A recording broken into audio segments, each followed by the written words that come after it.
નમસ્કાર, ગ્રાઉન્ડ રિપોર્ટમાં આપનું સ્વાગત છે. હું છું આપની સાથે સંધ્યા. ફટાકડામાં વપરાતા દારૂગોળાની આંખ પર પટ્ટી બાંધેલી હોય છે.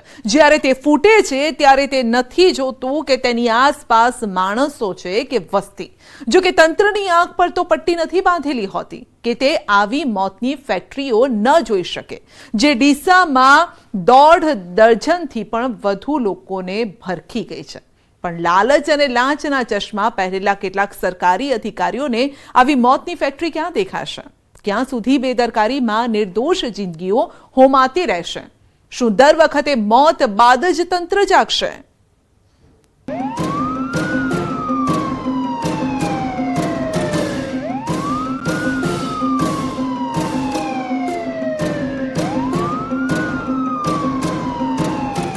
મોતનો વિસ્ફોટ.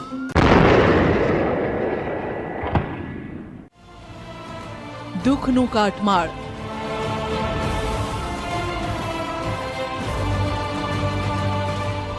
ચારે બાજુ ધુમાડો.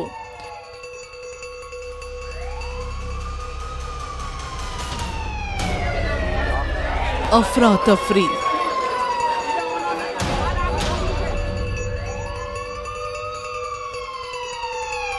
વિસ્ફોટ એટલો ભીષણ કે સ્લેબ થઈ ગયો ધરાશાયી.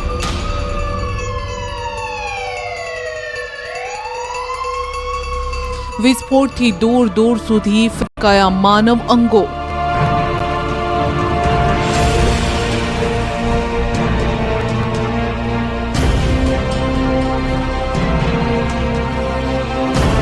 ડીસાની આ ફટાકડાની ફેક્ટરી અને ગોડાઉનમાં સવારે 9:45 કલાક પહેલા બધું સામાન્ય હતું.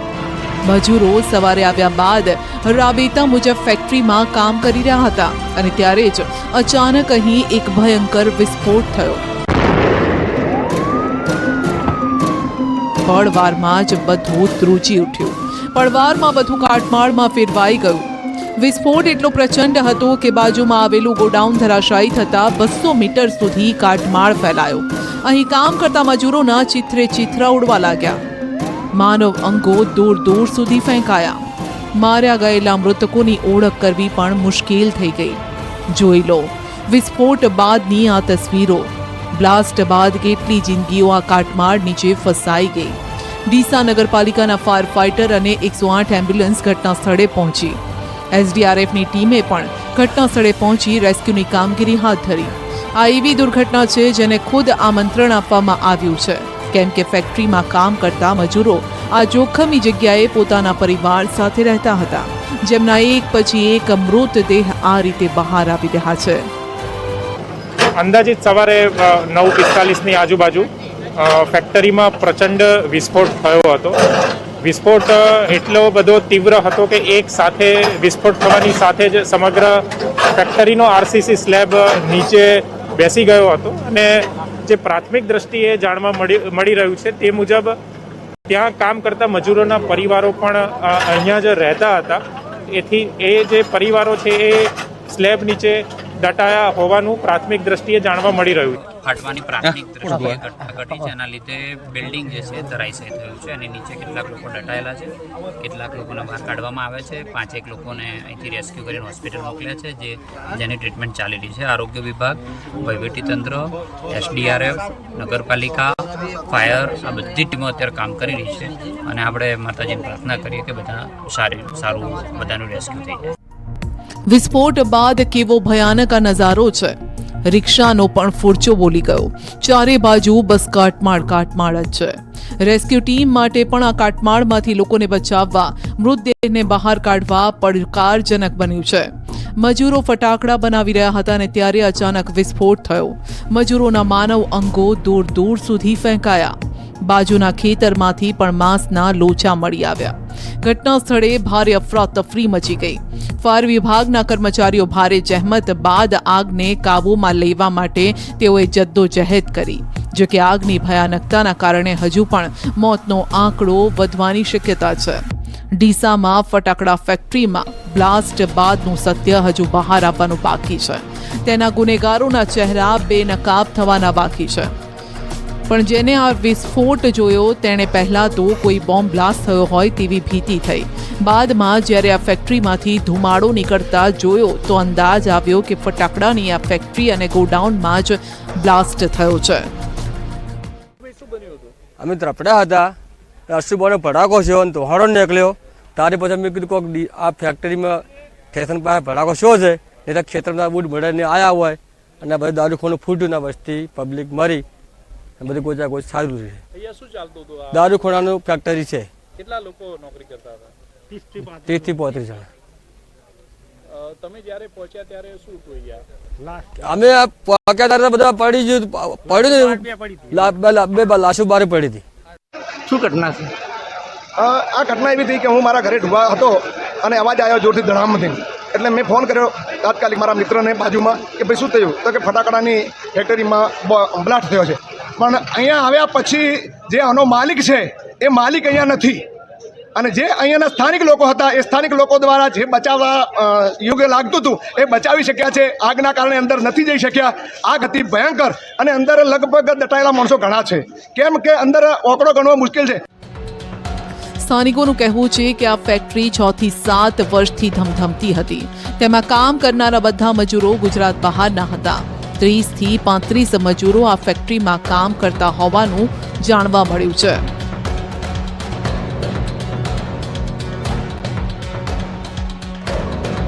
ધડાકા થઈને ઉડ્યું નહીં એવા અમે દોડતા હોય આવ્યા. એટલે ધડતા સોમથી અમે તાળા તોડ્યા, પછી બધું આવ્યા. પછી એના ચેડે બધા ફાયર વિભાગને બધું આવી. બધા લોકો બહારના હતા, કોઈ અંદર જવા પ્રવેશી નથી કરતા. અમારા ક્યાંના હતા લોકો? બિહારના લાગતા હતા, મધ્યપ્રદેશના લાગતા હતા. આ તો લગભગ 6 થી 7 વર્ષથી લાગતી હતી. અમને ફટાકડાના બોર્ડ જોતા ને એટલે એવું બોર્ડ વધતા. મૃતદેહોને ગોડાઉનમાંથી હોસ્પિટલમાં લાવવામાં આવ્યા. તેમની ઓળખ વિધિની પ્રક્રિયા શરૂ થઈ. ઈજાગ્રસ્તોને સારવાર માટે ખસેડવામાં આવ્યા, પરંતુ જેમણે આ દુર્ઘટનામાં પોતાના સ્વજનો ગુમાવ્યા તેમની આંખોમાંથી આંસુ નથી અટકી રહ્યા. મારો એક જ ભણ્યો હતો, બીજી મારી બેન ને એ લોકો મજૂરી કરવા જવાના હતા, પણ સવારથી ઘટના બની ને એટલે એ લોકો કે તું જા, અમે લોકો પાસેથી આવો. એટલે એ લોકો એના કર્મથી બચી ગયા, પણ ગરીબ પરિસ્થિતિ જે કમાતો કાતો છોકરો હતો એ જ મરી ગયો. એક જ બાબલાની મારો ભણ્યો પાછો આવે છે, બસ બીજી કશું માંગ નથી. આ મારો ભણ્યો પાછો આવે, બસ બીજું કશું અમારી માંગ નથી. મારો ભણ્યો પાછો આવે. ડીસામાં આ ફેક્ટરી ગેરકાયદેસર હોવાનો ખુલાસો થયો છે. વગર લાયસન્સે આ ફેક્ટરી ધમધમતી હતી. ગોડાઉનની આડમાં ફટાકડાની ફેક્ટરી ચાલતી હતી. ફેક્ટરીમાં એમોનિયમ નાઇટ્રેટના કારણે બ્લાસ્ટ થયો. ફેક્ટરીને ફટાકડાના સંગ્રહ માટે જ મંજૂરી આપવામાં આવી હતી. 31 ડિસેમ્બર 2024ના રોજ તેની ટર્મ પૂરી થઈ હતી. લાયસન્સ રિન્યૂ કરાયું ન હોવા છતાં ચાલુ હતું કામ અને 30 દિવસ પહેલા જ્યારે ગોડાઉનમાં તપાસ થઈ તો ગોડાઉન ખાલી મળી આવ્યું. બનાસકાંઠાના ડીસામાં જે રીતે ફટાકડાની ફેક્ટરીમાં આગ લાગી અને જે રીતે સ્લેબ તૂટ્યો છે અને જેમાં 20થી વધુના લોકોના મોત થયા છે, ત્યારે આ ફેક્ટરીના અંદરના દ્રશ્યો છે કે જ્યાં આ તમામ જે ફટાકડા છે તે મૂકવામાં આવ્યા હતા. આ તમામ ફટાકડા જોઈ શકો છો કે તે પ્રોડક્શન અને જે છે તે સ્ટોક કરવામાં આવી રહ્યા હતા. ક્યાંક ને ક્યાંક સવાલ અહીંયા એ ઊભો થઈ રહ્યો છે કે 15 દિવસ પહેલાં જ્યારે પોલીસ આવી હતી ત્યારે આ આખો ગોડાઉન જે છે તે ખાલી હતો, કારણ કે 2024માં જે છે તેનું લાયસન્સ જે છે તે એક્સપાયર થઈ ચૂક્યું છે. તેમ છતાં 15 દિવસની અંદર આટલી મોટી માત્રામાં જે રીતે ફટાકડા ક્યાંથી આવ્યા, ક્યાં પ્રોડક્શન થયું છે, કારણ કે અહીંયા પ્રોડક્શન થયા હોવાની વાત પણ સામે આવી રહી છે. તે ખૂબ જ મોટી બેદરકારી, લાપરવાહી કહી શકાય કે જે તંત્રના એટલે કે જે સત્તાધીશો તેમના આંખમાં ધૂળ નાખીને આ જે છે ફેક્ટરી માલિક ખૂબ ચંદ તે આ પ્રકારની જે પ્રોડક્શન કરી રહ્યો હતો. આપ જોઈ શકો છો કે જે સરકારી જે સ્કીમ હોય છે તે સ્કીમના ક્યાંક ને ક્યાંક જે કહી શકાય કે તે બોરીની અંદર આ પ્રકારના ફટાકડા જે છે તે મૂકવામાં આવી રહ્યા હતા. જોઈ શકો છો કે આ તમામની અંદર આ ફટાકડા છે, આ ફટાકડાની અંદર આપ જોઈ શકો છો કે આ તૈયાર થઈ પ્રોડક્શન થઈ રહ્યું હતું. તો ક્યાંક ને ક્યાંક આની પાસે લાયસન્સ નહોતું, તેમ છતાં તે પ્રોડક્શન કેમ કરી રહ્યો હતો, કોના હેઠળ કરી રહ્યો હતો, તે સૌથી મોટો સવાલ છે. અને આ તમામ વસ્તુઓ કોના ઓર્ડરથી બની રહ્યા હતા, કોને મોકલવાના હતા, એ પણ તપાસનો વિષય છે. સવાલ એ પણ ઉઠી રહ્યા છે કે વગર લાયસન્સે કોની રહેમ નજર હેઠળ આ ફેક્ટરી ધમધમતી હતી. કેમ ફેક્ટરીની અંદર શું ચાલી રહ્યું છે તેની તપાસ જવાબદાર તંત્રએ ન કરી. આ ઘટનાની અંદર 17 લોકોના ડેથ થયા છે અને 5 લોકોને જે છે એ હોસ્પિટલાઇઝ છે. હોસ્પિટલના છે એવી તબિયત પણ હાલમાં જે છે સ્ટેબલ જેવી છે. આ ઘટનાની અંદર જે વ્યક્તિએ જેનું ગોડાઉન હતું એ વ્યક્તિ દીપક શિંદે છે અને હાલમાં એના માટે અને એને કેવી રીતના વસ્તુ એની કઈ ટીમ હતી, એમાં કોણ સ્ટોકિસ્ટ હતા અને કેટલો સ્ટોક હતો, આ બધી જ વસ્તુની ટીમો દ્વારા જે સઘન આની અંદર તપાસ કરવામાં આવી રહી છે. અને આની અંદર જે બીજા કોઈ પણ બી આરોપી હશે એક પણ આરોપીને છોડવામાં નહીં આવે અને બધાને કડકમાં કડક સજા મળે અને ટૂંક જ સમયની અંદર આનો ચુકાદો આવે અને આની અંદર જે છે એ કન્વિક્શન થઈ જાય એ પ્રકારનું ચાર્જશીટ કરવામાં. વિસ્ફોટની ઘટના બાદ વિધાનસભા અધ્યક્ષ શંકર ચૌધરી ડીસા સિવિલ હોસ્પિટલ પહોંચ્યા. કહ્યું કે આ માફ કરી શકાય તેવી ઘટના નથી. સરકાર એની તપાસ સોંપી છે માનનીય મુખ્યમંત્રીશ્રી, અને એ તપાસ કરીને જે પણ ગુનેગાર હોય એને આ માફ કરી શકાય એવી આ ઘટના નથી. આ બહુ દુર્ભાગ્યપૂર્ણ ઘટના છે અને નિર્દોષ લોકોએ કઈ રીતે એને જાન ગુમાવ્યા એની ડિટેલ તપાસનો આવશે ત્યારે ધ્યાન ઉપર આવશે. પરંતુ મજૂરી કરતા લોકો, એવા ગરીબ લોકોએ જાન ગુમાવ્યા છે. એટલે અત્યારે હાલ તો તાત્કાલિક જે હોસ્પિટલમાં છે એમને સારવાર આપવી અને બહારથી અંદર જે દટાયેલા હતા એ બધાને બહાર કાઢવા, આ બે કામ સૌથી પહેલી પ્રાયોરિટી તંત્રએ કામ ઉપર લીધું છે. એવું નથી કે આવી ફેક્ટરીમાં વિસ્ફોટ પહેલીવાર થયા હોય. દેશના અલગ અલગ રાજ્યોમાં ફટાકડા ફેક્ટરીમાં વિસ્ફોટ થયા, આગ લાગી, કેટલાય લોકોએ જીવ ગુમાવ્યા અને માટે આ ફેક્ટરીમાં વિસ્ફોટની ઘટના બાદ વિપક્ષે પણ સવાલ ઉઠાવ્યા.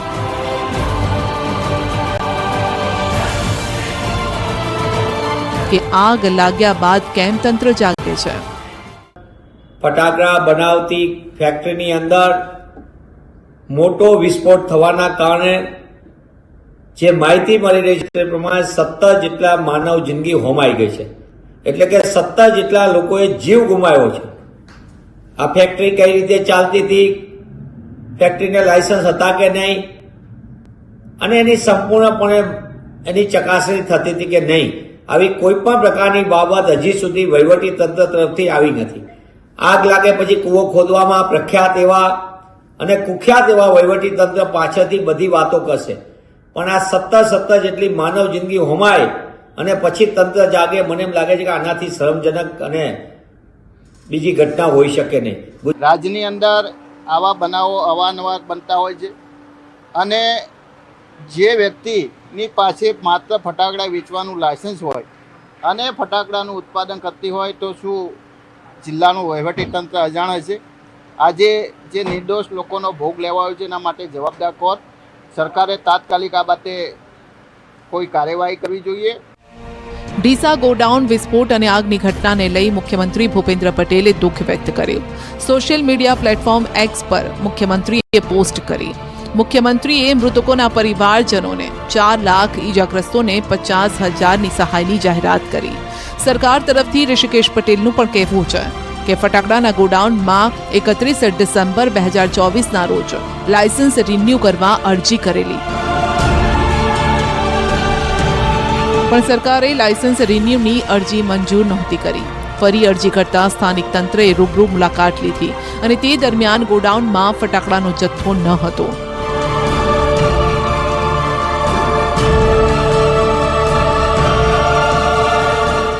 એને લાયસન્સ મેળવ્યું નહોતું, એનું લાયસન્સ અગાઉ ચાલતું હતું, પરંતુ 31/12/24ના રોજ એની મુદત પૂરી થતાં એને રિન્યૂ માટે આપ્યું હતું. એને રિન્યૂ કર્યું નહોતું અને એના જે સેફટીના સાધનો અને જે જરૂરી સગવડો એને ઊભી કરવી જોઈએ એ ત્યાં થયેલી ન જોવા મળતા વહીવટીતંત્ર એને રિન્યૂ કર્યું નહોતું અને ફરીથી પણ 12/3/25ના રોજ ફરીથી એસપી કચેરી તરફથી ત્યાં આગળ એની વિડીયોગ્રાફી કરી અને એની સ્થળ મુલાકાત પણ લીધી હતી. એ વખતે આ તમામ ગોડાઉન ખાલી હતા, ત્યાં આગળ કોઈ પણ પ્રકારનો ફટાકડાનો જથ્થો કે વિસ્ફોટક કોઈ જથ્થો ત્યાં રાખેલો ન હતો. તપાસનો રાગ આલાપી આ દુર્ઘટનાને પણ અન્ય દુર્ઘટનાની જેમ ભૂલાવી દેવામાં આવશે, કેમ કે આવું પહેલા પણ આગની ઘટનામાં થઈ ચૂક્યું છે. તંત્રની બેદરકારીના કારણે કેટલી જિંદગી હોમાઈ ગઈ છે. થોડા દિવસ હા થાય છે, તકેદારી રખાય છે ને પછી બધું શાંત થઈ જાય છે. શું આ મામલે મૃત્યુ પામેલા નિર્દોષોને ન્યાય મળશે કે પછી એક ફાઇલમાં આ દુર્ઘટના દફન થઈ જશે?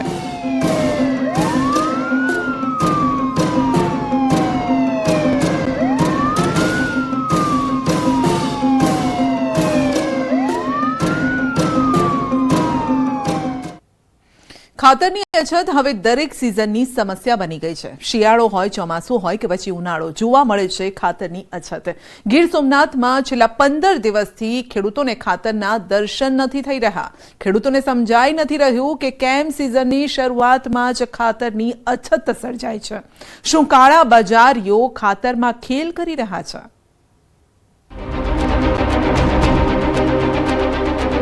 ખેડૂતોને ક્યાંય યુરિયા મળતું નથી. અડદ, મગ, શેરડી એમાં ખાસ યુરિયાની જરૂર છે અત્યારે. યુરિયા મળતું નથી, મોલ બધે યુરિયા નાખ્યા જેવો થઈ ગયો. બરોબર, યુરિયા કોડીના તાલુકામાં ક્યાંય મળતું નથી. યુરિયા ખાતરની તો એટલી તંગી છે અત્યારે હાલમાં કે યુરિયા ક્યાંય ગીર સોમનાથ જિલ્લામાં બધા તાલુકામાં ક્યાંય મળતું નથી. મારી ત્યાં રોજના 10 થી 15 ફાર્મરના ફોન આવે છે.